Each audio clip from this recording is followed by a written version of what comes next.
Film ini niatnya sih romantis, tapi malah bikin Minsource mumet mikir teori multiverse ngalahin DC dan MCU. Bayangin aja, sebuah film lokal yang berangkat dari web series Tropicana Slim, tapi di tangan Yandy Lawrence jadi makin magis dan emosional. Sore atau Sheila Dara bukan sekedar istri dari masa depan. Dia pejuang waktu yang looping berkali-kali cuma buat ngubah kebiasaan buruk suaminya, Jonathan atau Dion Miyoko, biar nggak mati muda. Di versi web seriesnya, Sore yang dulu diperanin oleh Tika Bravani udah cukup bikin baper. Tapi versi film ini jauh lebih dalam, lebih sakit, lebih bikin dada sesek.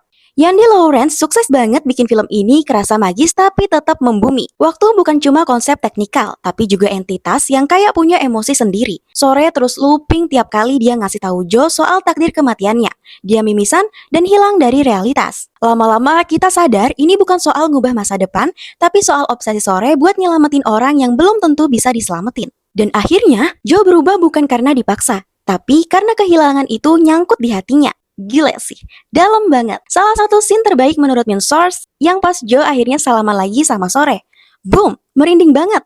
Semua kolase memori dari looping-looping sebelumnya ditabrak bareng scoring yang jelek bikin nangis, padahal nggak ada yang meninggal lagi. Momen itu nunjukin kadang kehilangan dan kerinduan itu jadi satu-satunya cara buat seseorang sadar siapa yang paling berharga buat dia. Film ini juga bikin banyak teori beredar. Apakah ini alternate timeline? Apakah Sore benar-benar time travel atau cuma lamunan emosional? Menurut Minsource, dua-duanya bisa benar. Bisa aja ini bentuk batin seseorang yang hopeless dan berandai-andai. Kayak, what if I could turn back time? Tapi bisa juga dipercaya sebagai real multiverse, tergantung sudut pandang mana yang kamu pegang. Dan justru disitulah kekuatan film ini bukan cuma ngajak mikir, tapi ngajak ngerasa. Kalau dibandingin sama film barat yang punya konsep time travel romance kayak The Time Traveler's Wife, About Time, atau Your Name, Sore punya ciri khasnya sendiri. Bukan cuma karena lokal, tapi karena emosinya raw banget. Penuh rasa sesal, penuh usaha, dan gak nyalahin siapa-siapa. Ini bukan film tentang pahlawan, ini film tentang seseorang yang terlalu cinta tapi gak bisa ditolong sama waktu.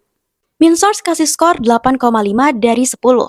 Buat yang udah capek sama pusingnya multiverse superhero, film ini kasih ruang buat ngerasa kalau multiverse itu bukan soal dunia superhero atau mesin waktu canggih, tapi soal penyesalan terdalam manusia yang pingin banget ngulang waktu biar bisa memperbaiki yang dulu.